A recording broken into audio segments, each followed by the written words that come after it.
Fala aí pessoal, tudo bem? Eu tô aqui hoje mais para responder um inscrito em especial que me mandou um e-mail.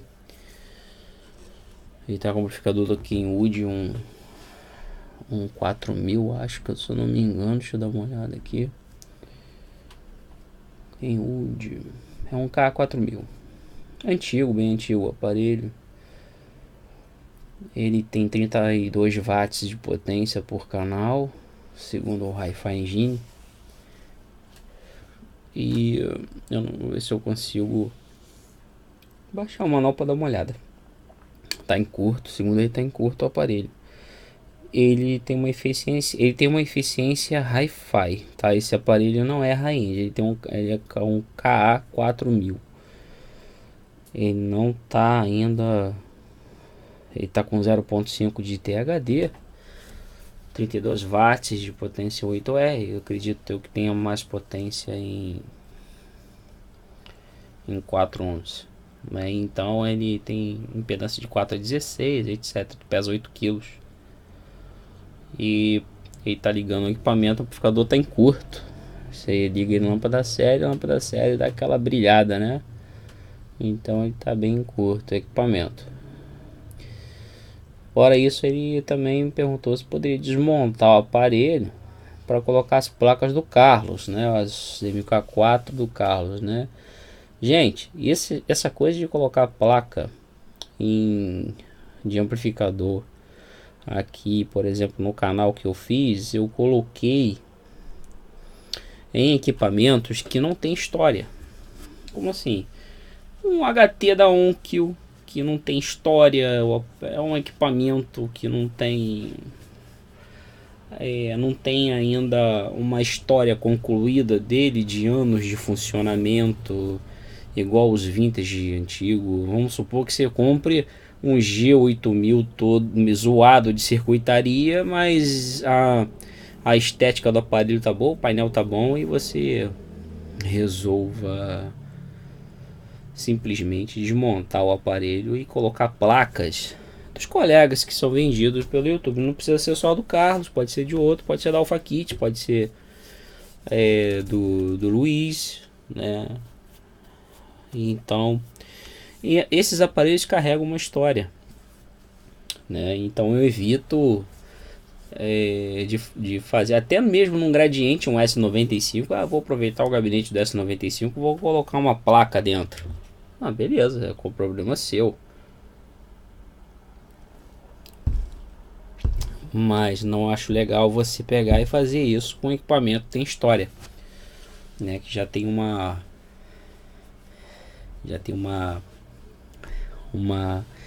carga, né, de tempo, e muita gente consagrou esses aparelhos todos, e muita gente gosta dos equipamentos vintage, né? Então eu pego esses cara baratinho, às vezes no Mercado Livre. Eu comprei 2 Sony de sucata, vocês viram que eu montei e um foi vendido, até foi vendido por um inscrito do canal, ele é daqui de Niterói. E o DX Classic, ele foi vendido, né? Ele comprou, eu falei, se quiser você vai levar ele do jeito que tá, eu não vou mexer em mais nada. Eu montei ele lá dentro porque eu queria engabinetar de uma forma barata e do meu jeito, que para mim o que importa não é muita estética, né? A questão toda é a coisa ser funcional.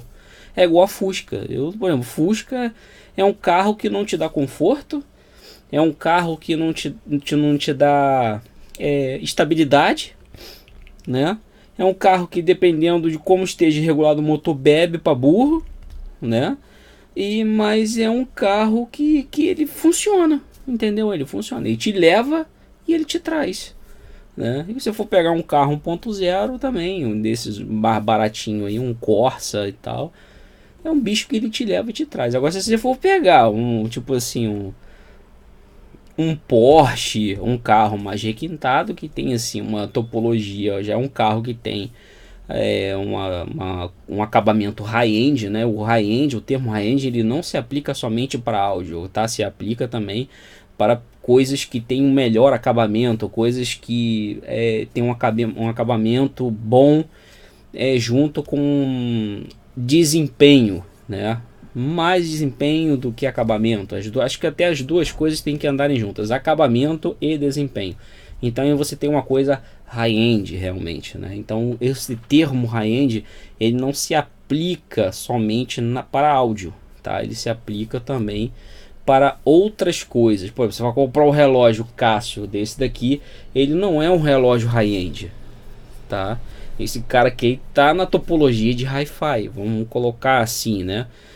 Agora, se você for comprar um Rolex, um Invicta, que custa R$2.000, 3.000, então você vai comprar um Rolex, aí sim tem um acabamento, ele tem um acabamento high-end, né? Um acabamento, uma topologia que eles inventaram para uma coisa de acabamento e uma coisa de desempenho, né? Então esse termo high-end, ele não se aplica somente para áudio, ele se aplica para outras coisas. Você pode procurar no Google aí que você vai encontrar esses assuntos aí. Então, respondendo ao amigo aí do que tem esse amplificador, o Kenwood, o K4000, é um equipamento muito antigo.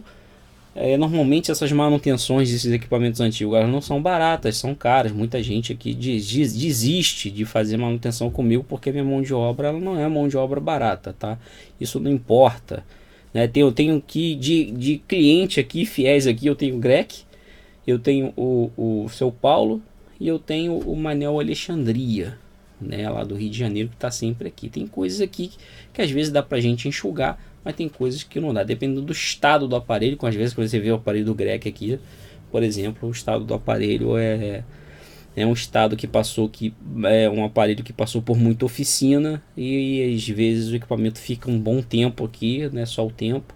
E também componente, a gente corre atrás de componente, às vezes eu diminuo um pouco até minha mão de obra, porque ele corre atrás do componente, aí eu me isento de fazer esse tipo de trabalho. Mas mesmo assim ainda não fica barato, fica um pouco caro. Para um equipamento antigo, né, ele fica um serviço caro, tá? Tem gente que cobra aí às vezes preço aí absurdos, né, de barato, e às vezes até destrói o mercado e desvaloriza o profissional que tem um bom conhecimento, né? Então isso às vezes a gente fica chateado, não só eu, outros técnicos aí ficam também chateados com esse tipo de comportamento de outros profissionais que ficam vendendo a sua mão de obra a preço de banana, e no final das contas ele ainda acaba se atrapalhando, e no final das contas ainda o cliente ainda sai aborrecido porque ele não resolveu o problema do equipamento. O que ele fez? Ele maquiou o defeito do equipamento para o aparelho funcionar. Ele colocou o aparelho para funcionar, ele não matou o defeito do aparelho. Existem as coisas na eletrônica que elas são bem divididas.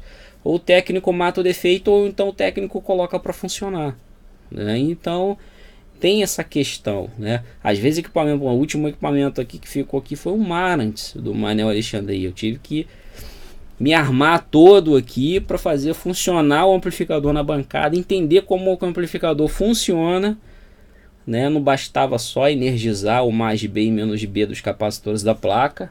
Eu tinha que acionar o complementar diferencial de entrada, que é acionado pelo processador do aparelho. Então você pega um cara que não tem muito conhecimento, o que acontece? Ele não conserta, ele piora e destrói o equipamento. Ele, por cima, estraga o impresso, né? Estraga tudo. Então essa questão toda do colega aí que quer transformar o Kenwood dele num amplificador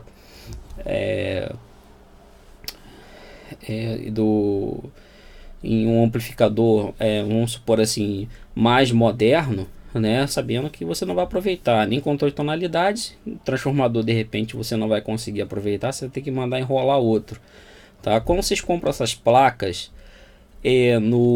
com os colegas aí de YouTube, não se trata, vocês têm que estar preparados para poder arranjar um gabinete, arranjar fio.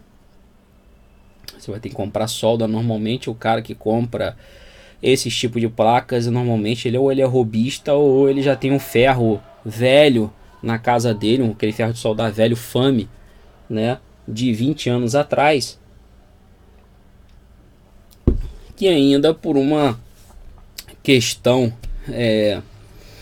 da qualidade do ferro antigo, ele ainda está aquecendo, o cara vai conseguir soldar alguma coisa, né, com aquele ferro que tá velho lá, tá enferrujado com aquela ponta, né? Ou então vai com aquele ferro da Ender, também antigo, que tem aquela resistência de louça e a carcaça do ferro tá dando choque, né? Então, o cara tem que ter um mínimo de conhecimento, o que é positivo, o que é negativo, criar um controle de volume, né, a partir de uma nova forma, né, de trabalhar com placas novas, entendeu? Porque uma coisa que você faça errado, até mesmo o controle de volume feito errado, dependendo do que você vai ligar, você pode destruir a entrada complementar diferencial, você pode destruir a entrada do acoplamento do amplificador e você jogar seu dinheiro pela janela. Normalmente as pessoas que vendem esses amplificadores não dão garantia, porque as placas já saem testadas e saem vídeos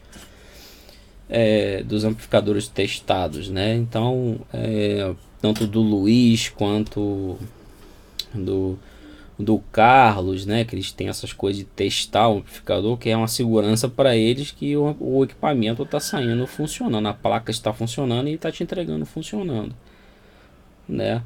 Acredito eu que ninguém tenha queimado nada ainda até hoje, tá? Mas pode acontecer sim de você ligar uma placa dessa invertida em casa, né? E a placa ela tem que estar bem sinalizada, quem é mais e quem é menos, né? Essas coisas todas. Aconteceu aqui que eu peguei o DX do Carlos e queimou o fusível aqui em casa. Estourou o fusível, mas foi por uma má construção do fusível. Não foi culpa do Carlos em si e tal. Foi uma má construção do fusível. Quando eu energizei a fonte, o fusível explodiu, estourou. Então ele jogou, nesse momento ele jogou, como teve uma despolarização do amplificador, ele jogou o cone da minha caixa ao máximo, né? Então eu automaticamente tirei ele da tomada e foi só o fusível. Se fosse outra pessoa, teria de repente teria queimado tudo, né? Isso aconteceu ano passado, se eu não me engano, ou aconteceu esse ano, não lembro. Mas é isso. Então, quanto à questão de vocês pegarem vintage aí, colocar um amplificador dentro e tal, eu, tipo assim, no meu ponto de vista, eu não concordo, tá? Eu não concordo, não, é meu ponto de vista. Você pegar um equipamento que tem história ali e tal, pô, você vai destruir o equipamento. Só se tiver muito ruim, entendeu? Aí você pega e bota as placas que você quiser ali e tal, mas tem uns gabinetes bem legais, cara, na China, vendendo os gabinetes para áudio específicos, não são caros, tem gabinete de R$150, 160, eu mostrei para o Leonardo Caldas outro dia no AliExpress, né? E dá para trazer, tá? Dá para trazer. Tem gabinete de R$400, tem gabinete que já vem com dissipador, já vem com um monte de coisa furada, são específicos. Tem gabinete que vem com botãozinho de power on, específico, só para você montar teu PA mesmo ali dentro, tá? E no Mercado Livre também tem gabinetes específicos para amplificadores, que são gabinetes de PA, né? Também que são gabinetes mais tipo da Unil, né? Os gabinetes mais curtos, né? E já com área de ventilação, etc. Mas dependendo do estado, tá? Do aparelho, dependendo do estado do vintage, eu acho que vocês devam dar assim uma chance para o aparelho, devido à história dele, não sair pegando ele, desmontando. Eu botei um amplificador do Luiz, eu botei um amplificador do Carlos, eu botei um amplificador do Valdemar, entendeu? Eu acho sim que tem que dar uma chance, tá? O amigo Renato Brent, ele comprou um aparelho da Matsushita no Mercado Livre e ele acabou consertando e ele não conseguiu desmontar o aparelho, tá? Ele acabou fazendo uma caixinha de MDF para colocar os amplificadores da Alpha Kits, para você ter ideia, viu? Ele ficou com pena de desmontar. Ele lavou o aparelho todo, ele limpou, ele ressoldou, acho que ele fez um vídeo na internet, o Brent ele fez, mas aí ele conseguiu botar o equipamento para funcionar, o aparelho ficou bonito e ele não conseguiu desmontar esse aparelho, ó. Acho que foi jogo do Flamengo. Cara, meu Deus do céu. Bom, já falei demais aqui. Aquele abraço, viu? Então espero que eu tenha respondido ao rapaz do Kenwood, o KA4000. O aparelho tem história, tá dependendo. Não vi foto do aparelho, tá? Mas faça o que seu coração mandar. Faz o que, mas só não publica na internet que você desmontou esse bicho e colocou placa de amplificador dentro dele, não, porque senão vai dar um problema danado. Um abraço.